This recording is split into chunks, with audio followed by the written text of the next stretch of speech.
So I'm gonna say, welcome to Dance Dish, where the dance ends. And the dish begins. And I've never said that. Have you ever said that? No. I came up with the line, but I've never said it. I have to say, 5, 6, 7, 8. it's an out-of-body experience to be sitting in this chair Yeah, I've I been agree. always back there and Yeah, even- Troy's like crazy with all the cameras, and, Yeah. and I'm just crazy in the audience watching. But well, it's fun to be here. It is. So we thought, you know, I know that a lot of you have always asked me for my stories, and I'm sure you guys would love to hear some of Troy's. So we're going to tell you some of our stories, and I'm going to start. And I have a story that I think is really a great one. I auditioned for a movie called Flashdance, and hopefully you guys know that movie, Flashdance. It was huge. And they, the choreographer, Jeffrey Hornaday, called 5 girls, and only 5. And he called me and told me I have the job and that this is just a formality to show the director, yada yada. Put on my little cute outfit, and at the time you have to understand there's no social media, right? There's no cell phones.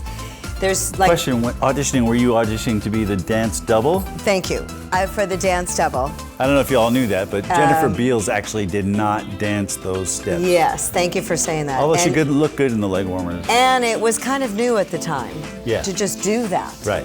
So there were 5 girls that were called to be the dance double. And I was one of them, and Jeffrey told me I had the job, this is just a formality. I didn't even know what is her name, Jennifer Beals? Jennifer Beals, Yeah. We didn't even know what she looked like. You couldn't even look her up. So, but she has curly hair. And she eats a mean lobster. And that's true. Just you saying. gotta watch the movie to understand that.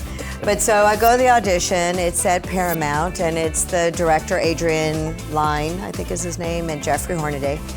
And Jeffrey starts to move a little bit, and then of course Helene starts moving with him, and he goes, yeah, do that, I love that. So now I'm thinking, he's already told me I have the job, I'm doing my choreography, I'm teaching everybody, and anyways, we do it all. They shoot the audition, and it gets down to me and Maureen Jahan. And let me just preface by saying this isn't a happy ending. So it gets down to the 2 of us, and Maureen gets it. And she's an amazing dancer, and I love her. Segue to Helene's depressed, and then we hear a rumor, because obviously there's no social media or anything. I hear that a movie is starting called Staying Alive, which is the sequel to Saturday Night Fever with John Travolta. And there's going to be dancing in it as well. And the choreographers were Danon and Saber, a married couple, amazing choreographers. Anyway, a girlfriend of mine calls me and says, will you come to Paramount with me to grab my sides? Because she's going to read for a part. So I'm now standing, doing nothing, waiting for my girlfriend to get her sides. So I'm in an office. In a corner, like on the other side of the office, a door opens and it's Sylvester Stallone. And Rocky, yo. Hey, yo, You gotta know. Helene. Yeah.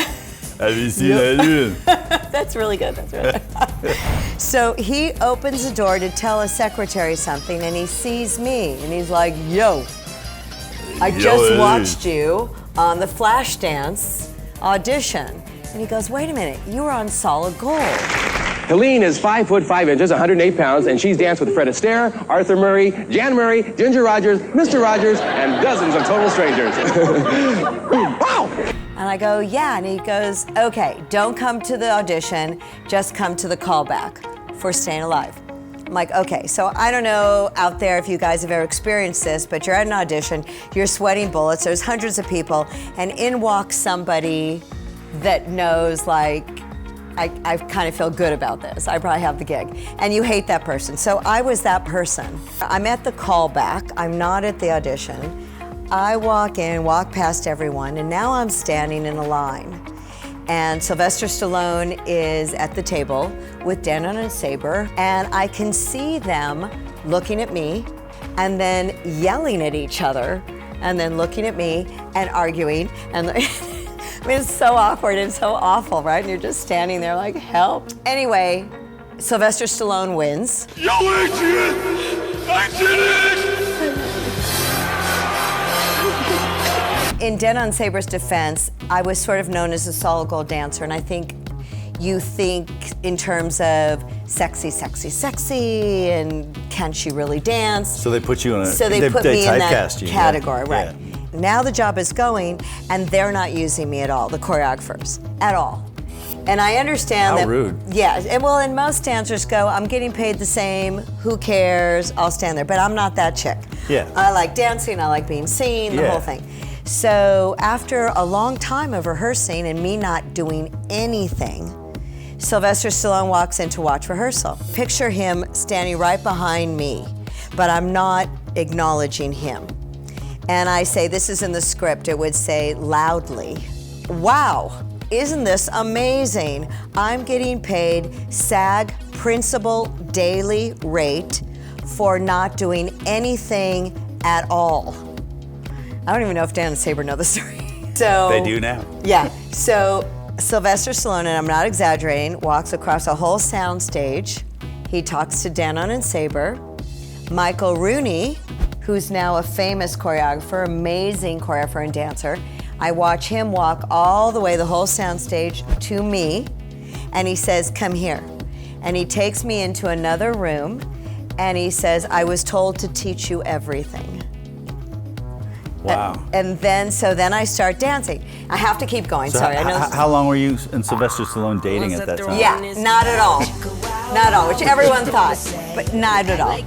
So now I'm dancing more, and this is what I teach all my students, and listen to what I'm saying. I'm watching Danon, the choreographer, on set, going to his assistants, what do we do on this? And the assistants are scrambling, and they're not knowing, and one day I go, Danon, this is what we're doing. And he goes, oh, okay. Day or two later, he's asking his assistants, Helene's watching him. What are we doing on this step? I go, Danon, this is what we're doing on this step. Oh, great. All of a sudden, Danon, a few days later, a week later, he's like, Helene, what are we doing on this step? And I go, this is what we're doing. And all of a sudden, I'm winning him. Segue to job is over. Now Danon and Saber are hired to take 5. Now there was like over 100 dancers in Staying Alive. They were hired to take 5 Americans to Brazil, to Rio, to reenact Staying Alive for a beer commercial. And they asked me to go.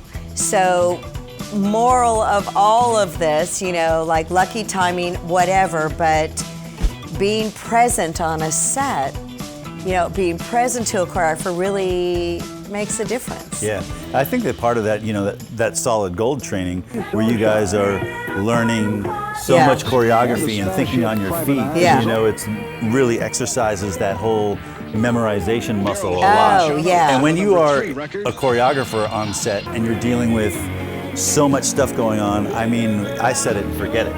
Yeah. Gone. So having people that you can go, hey, what comes next right here? Yeah. And they know what it is, it's invaluable, and you It really is. appreciate it. So I'm not surprised they wanted to have you along. Thank you. So that's story 1. Do we do a little toast? Because that's what we have to do.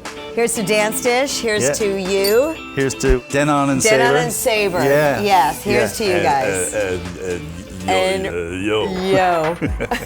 That guy. That guy. Dance Dish. Yeah. Dance Dish. Dance Dish. Work it, yes. Dance Dish. Dance Dish. Dance Dish. Work it, yes. 5, 6, 7, 8.